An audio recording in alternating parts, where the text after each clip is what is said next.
Welcome to Audiobook 365 Stories. The Etruria was traveling to New York. The trip had been very good so far. There were no accidents and nothing bad had happened. The weather was beautiful. The sea was a big blue color with small waves that looked like they were dancing in the sunlight. In the first-class area of the ship, everyone noticed a young woman. She was small and dressed very simply. She tried not to be noticed, but people could not stop looking at her because she was so beautiful. People whispered to each other, "Who is she?" They only knew her name was Mrs. Arthur West.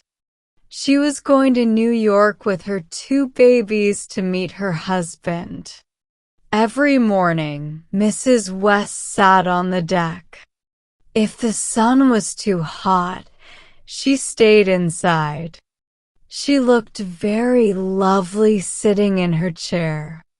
Baby Lily lay on her lap, and little Jack played near her feet. Lily was only 3 or 4 months old.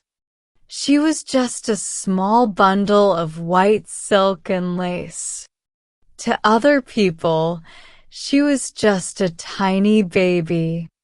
But to her mother, Lily was very special. Mrs. West thought Lily was the smartest baby in the world. She loved the way Lily made happy sounds and moved her little pink toes. Jack was almost 4 years old. He thought he was very grown up because this was his second trip on a ship.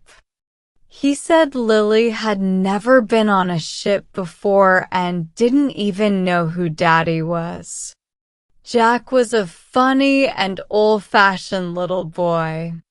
He felt very grown up in his first big boy pants.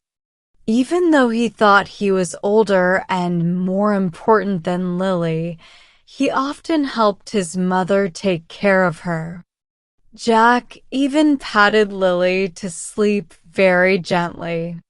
We must also talk about Rover, the family's dog. Rover was a beautiful retriever.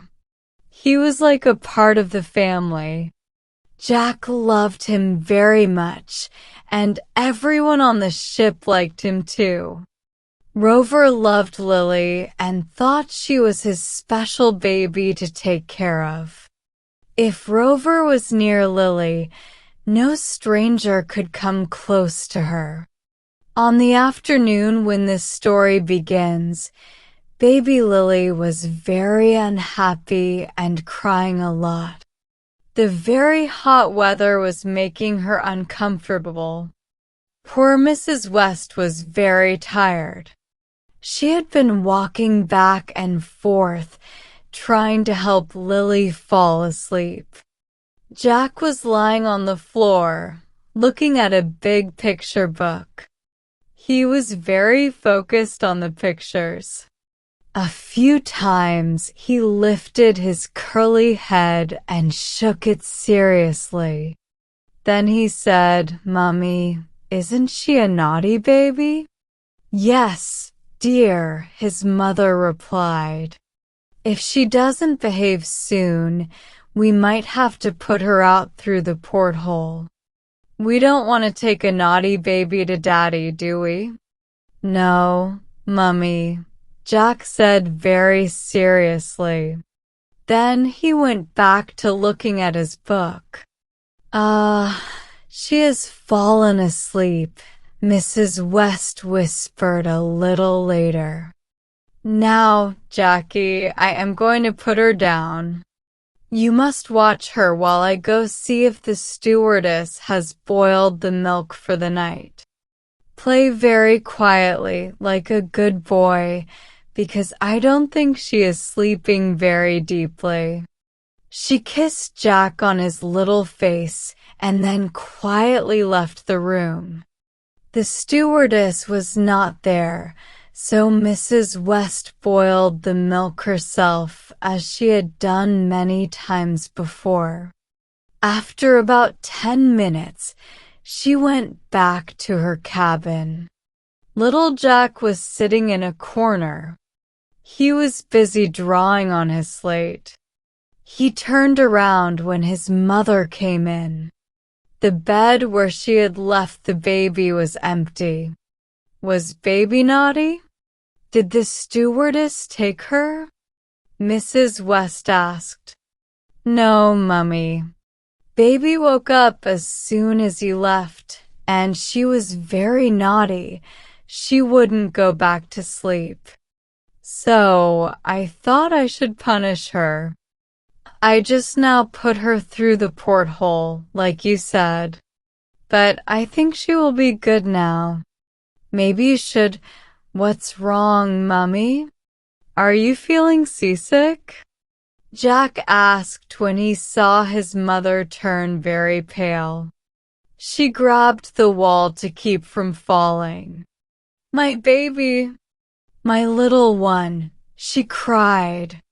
Then, with great effort, she pulled herself together and ran toward the stairs. Little Jack, confused and suddenly feeling afraid, followed her. When she reached the deck, she saw the ship had stopped. There was a lot of noise and excitement among the passengers. She heard someone say, "Good dog. Brave fellow." Then Rover, pushing through the crowd, brought a wet, crying bundle to her feet. Mrs. West picked up the baby and held her tightly. Then she fainted. What happened? When Jack put naughty baby through the porthole, Rover was already on deck. He had his front paws on the side of the ship, watching some seagulls flying over the waves. When he saw the little white bundle fall into the water, he somehow knew it was baby Lily. Without thinking, he jumped over the side. A sailor saw Rover jump and shouted, "Stop the ship! Man overboard!" A small boat was lowered into the water. In a few moments, Rover was back on the deck, holding baby Lily in his mouth. She was safe. After that, Mrs. West never left her children alone again. A few days later, when they arrived in New York, Mrs. West hugged her husband tightly. Through her tears, she told him how close he had been to never seeing his little daughter again.